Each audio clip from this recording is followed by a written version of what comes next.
Lebanon की तरफ से हिजबुल्लाह द्वारा दागे गए मिसाइल और रॉकेट लगातार इजराइल को परेशान कर रहे हैं। कुछ ऐसे मिसाइल या रॉकेट होते हैं जिनको हम जाने देते हैं, उन पर अपने संसाधन को खर्च नहीं करते। कई सारी कब्रें यहाँ पर देखिए तबाह हो गई हैं। एक रॉकेट आके गिरा है जिसकी वजह से तबाही का जो मंजर है वो आप देख सकते हैं। यहाँ पर देखिए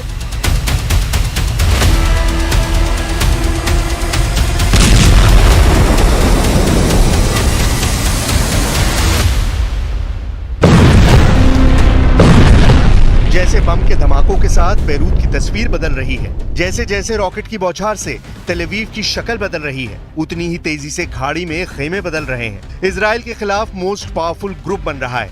इस ग्रुप में होड़ ये लगी है कि जल्द से जल्द ईरान से दोस्ती की जाए और इजराइल के साथ अमेरिका को हद में लाया जाए। कई तस्वीरें हैं जिन्होंने अमेरिका और इजराइल की टेंशन बढ़ा दी है।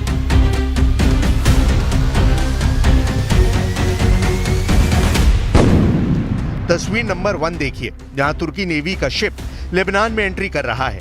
शिप पर तुर्की के किलर कमांडो एक्शन मोड में दिख रहे हैं। दूसरी तस्वीर अल्बानिया से आई है, जहां प्रेसिडेंट एर्दोआन इजराइल विरोधी गुट के विस्तार के लिए पहुंचे हैं। तीसरी तस्वीर तो ऐसी है जिसने इजराइल और अमेरिका दोनों को थर्रा दिया है। सऊदी अरब के रियाद में क्राउन प्रिंस सलमान से ईरान के विदेश मंत्री की मुलाकात ने अरब वर्ल्ड में नए समीकरण पर मोहर लगा दी है।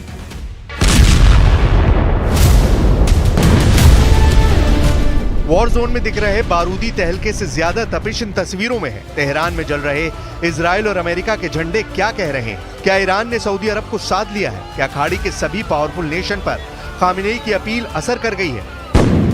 सऊदी क्राउन प्रिंस मोहम्मद बिन सलमान और ईरान के विदेश मंत्री अब्बास अराक्ची की मीटिंग में युद्ध तनाव पर चर्चा हुई है। प्रिंस सलमान ने ईरान के विदेश मंत्री से वॉर टेंशन कम करने का वादा भी किया है। सऊदी प्रिंस से मीटिंग के बाद ईरान के विदेश मंत्री कतर का दौरा करेंगे। खाड़ी में अमेरिका के सबसे करीबी दो मुल्क सऊदी अरब और कतर को माना जाता है। अगर ये दोनों देश ईरान के खेमे में गए तो इजराइल का बचना मुश्किल होगा। वजह यह भी है कि तुर्की जैसा ताकतवर देश अरब वर्ल्ड में फूट डालकर खुद को खलीफा साबित करने में लगा है।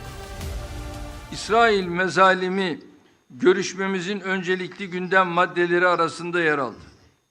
Netanyahu hükümetinin bölgesel kapsamının ötesinde artık küresel düzeni tehdit eder hale gelen saldırganlıkları hakkındaki görüşlerimizi paylaştık. उधर डिप्लोमेसी फ्रंट पर इजराइल जैसे जैसे ट्रैप में फंसता दिख रहा है, उतना ही वॉर जोन में उसे झटके लग रहे हैं। इजराइल की धरती थर्रा रही है। इजराइल के आसमान में बारूद का बवंडर उठ रहा है। कभी रॉकेट अटैक तो कभी ड्रोन से मिसाइलें फट रही हैं। इजराइल के चप्पे चप्पे पर दुश्मनों के धमाके की छाप दिखाई देने लगी है। लेबनान से लगी इजराइल के सरहदी शहरों में अब किसी को सलामत होने की गारंटी नहीं है। मैं इस वक्त इजराइल लेबनान के बॉर्डर के बेहद करीब एक गांव में हूं, जहां 8 अक्टूबर को दोपहर 1 बजे एक साथ कई दर्जन रॉकेट से हिजबुल्लाह ने हमला किया था और उनके निशान आप अब भी गांव में जो घर है उनकी दीवारों पर देख सकते हैं। छोटे छोटे छेद यहां पर हुए हैं। हालांकि जो रॉकेट है वो गिरा था दूसरी बिल्डिंग पर। ये देखिए सामने की जो बिल्डिंग है उस पर रॉकेट गिरा था और उसकी वजह से दीवारें काली पड़ गई हैं। अगर हिजबुल्लाह के हमले में इजराइल को भारी नुकसान हुआ है। आईडीएफ के टॉप कमांडर को नईम कासिम के लड़ाकों ने ढेर कर दिया है। हिजबुल्लाह ने नेतन्याहू आर्मी के बड़े ऑफिसर को मारकर दहला दिया है। इजराइल फोर्सेस की एलन ब्रिगेड की 5030वीं बटालियन के सार्जेंट मेजर रोनी गनीजाते हिजबुल्लाह के हमले में मारे गए हैं। 36 साल के मेजर गनीजाते लेबनान में हिजबुल्लाह के खिलाफ जमीनी हमले में मारे गए हैं। ग्राउंड बैटल में अब तक हिजबुल्लाह ने इजराइल के 12 सोल्जर्स को ढेर किया है। अपने अफसर की मौत के बाद इजराइल ने हिजबुल्लाह के 2 कमांडर मार डाले हैं, जिसमें एक अहमद मुस्तगा अलहाज अली और दूसरा मोहम्मद अली हमदान बताया गया है। हिजबुल्लाह के दोनों top commander anti tank core के कमांडर थे। 2 टॉप कमांडरों की मौत का बदला लेने के लिए हिजबुल्लाह ने इजराइल के कब्रिस्तानों को भी बारूद से पाट दिया। यहाँ की धार्मिक मान्यता के मुताबिक उनको भी शांति नहीं है और आप यहाँ पर देखिए कि ये पूरा कब्रिस्तान टूटा फूटा। यहाँ पर देखिए ये गवाही दे रही हैं तस्वीरें कि लोग जो हैं वो यहाँ पर अपने प्रियजनों को देखने आ रहे हैं। देखिए जिनको ये खबर पता लगी है कि कब्रिस्तान के ऊपर रॉकेट हमला हुआ है, वो लोग अपने प्रियजनों की देखिए यहाँ पर कब्रें देखने आ रहे हैं और लोग यहाँ पर लगातार जो अटैक हुआ है रॉकेट से उसको देखने आ रहे हैं। हिजबुल्लाह फाइटर इजराइल के किरियात शमोना से आगे बढ़कर अब बेत हिलेल और मयान बारूज तक मार कर रहे हैं। गैलीली में हिजबुल्लाह के रॉकेट के छर्रे से छलनी दीवारें हर जगह देखी जा सकती हैं।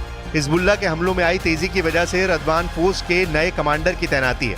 इजराइल मीडिया के मुताबिक रदवान फोर्स के पूर्व कमांडर हैतम अली तबातबाई को हिजबुल्लाह के मिलिट्री ऑपरेशन का चीफ बनाया गया है।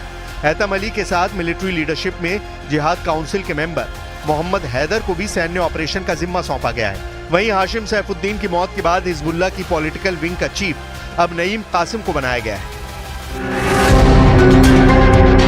नए कमांडरों की यही तिकड़ी नेतन्याहू से नसरल्लाह की मौत का बदला लेगी, लेकिन अमेरिका के रहते ये मुमकिन नजर नहीं आ रहा है। सुपर पावर ने इजराइल को इतने हथियारों से लैस कर दिया है कि उसे युद्ध में परास्त करना हिजबुल्लाह तो क्या, कई देशों के बूते की बात नहीं।